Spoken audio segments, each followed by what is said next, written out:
um assunto muito importante, porque a hipertensão, Anchieta, é a principal causa de morte materna, né?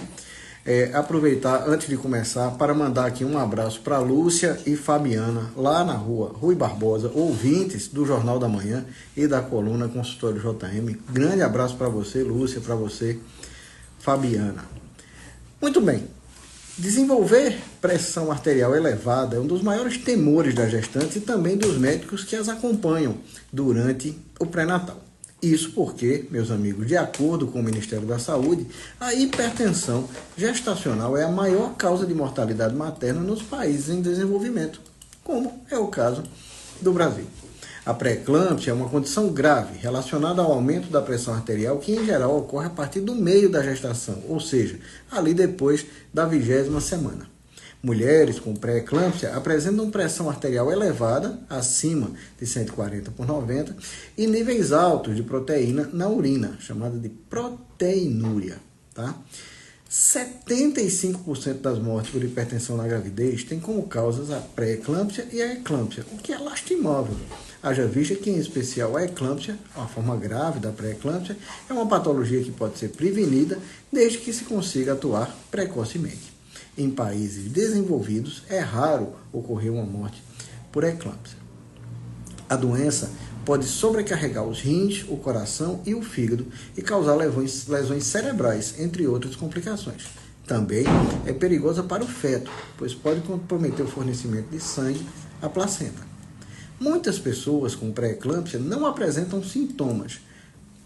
Por isso, é tão importante aferir a pressão durante as consultas de pré-natal.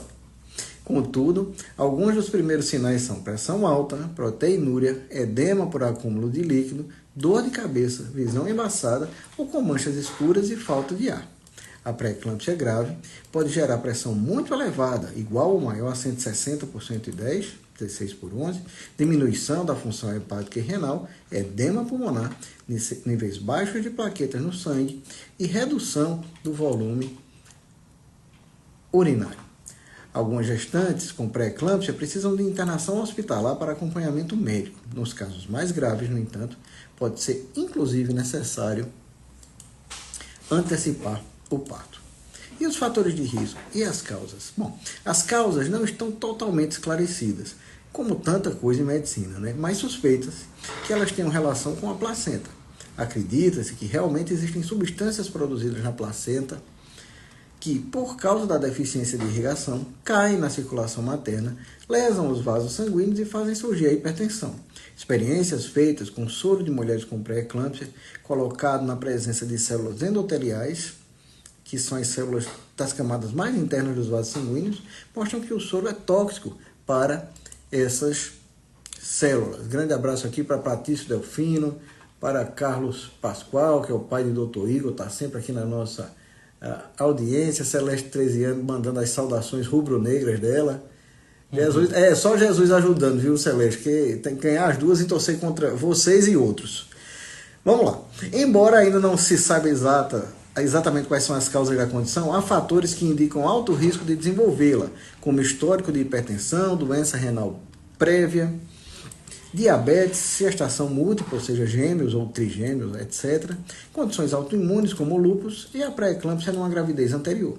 Algumas condições indicam risco moderado de pré-eclâmpsia: ter mais de 35 anos de idade ou menos de 18, obesidade, história familiar de pré-eclâmpsia e complicações em gestações anteriores. A pré-eclâmpsia, em geral, acontece após a 20ª semana de gestação, como já dissemos, sendo a maior parte dos casos no último trimestre, após as 27 semanas.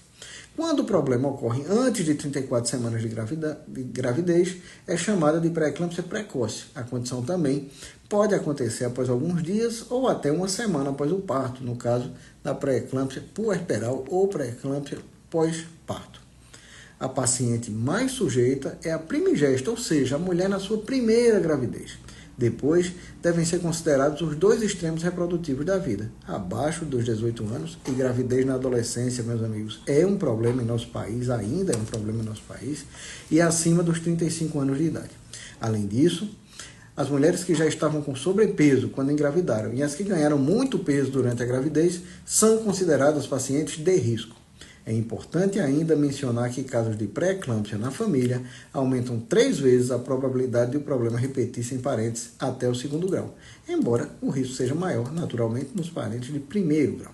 Há, portanto, a influência de fatores genéticos somados a fatores de ordem ambiental. Sem tratamento, a pré-eclâmpsia pode ser fatal para a mãe e o bebê, ou causar danos graves em vários órgãos da paciente.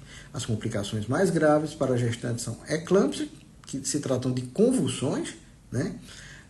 Acidentes vasculares cerebrais, coma e uma complicação chamada síndrome de HELLP, que se caracteriza pela destruição dos glóbulos vermelhos do sangue, hemólise, elevação das enzimas hepáticas, as enzimas do fígado, e baixa contagem de plaqueta, aumentando o risco de hemorragia.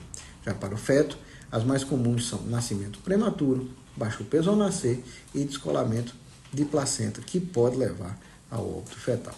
A condição, em geral, é diagnosticada nos exames de pré-natal de rotina, que ocorrem em intervalos regulares durante toda a gestação. Teríamos muito mais para falar aqui sobre pré-eclâmpsia e eclâmpsia, mas temos um compromisso com o tempo do jornal e com os nossos ouvintes, de forma que a gente encerra a coluna por aqui e se coloca à disposição para tirar as dúvidas e conversar um pouquinho com os nossos ouvintes. Muito obrigado, meus amigos. Mas quer dizer, doutor Antônio, a causa é exclusivamente pressão alta? Na verdade, a pressão alta faz parte dessa síndrome que a gente chama de pré-eclâmpsia, né? Que se caracteriza por pressão alta, inchaço, edema e proteinúria, que é a perda de proteína na urina. A causa exatamente, Anchieta, não se sabe ainda. A gente conhece alguns fatores de risco, mas por que é que Mariana, aqui para citar um nome qualquer, aleatório, vai desenvolver pré-eclâmpsia? A gente não sabe ainda exatamente onde está a causa, por que é que algumas mulheres desenvolvem e outras não. O que a gente sabe é que obesidade, história de hipertensão crônica, parentes com pré-eclâmpsia, gestação gemelar, primeira gravidez de um parceiro novo, a gente sabe disso. Então, às vezes, a mulher não teve, tem filho de um segundo relacionamento, não teve nada do primeiro, mas do segundo tem. Então, parece haver um componente genético nessa história. Maria Aparecida Albuquerque, aqui dizendo que a nora teve síndrome de HELLP e quase morreu, uma condição que pode ter uma gravidade muito grande mesmo, Cida. Viu? Mas que bom, que graças a Deus que ela foi bem assistida e deu tudo certo. Eu acho que no passado isso tinha uma taxa de mortalidade bem alta, né? Quando a medicina não era desenvolvida como hoje, né? Então, tinha bastante. Rosalvo, nosso padrinho aqui, dizendo que chegou agora após 12 mais 1 quilômetros de corrida, chegou correndo. Pois é, então... Hoje não, hoje acho que, como você falou, se for cuidado, né, dá pra...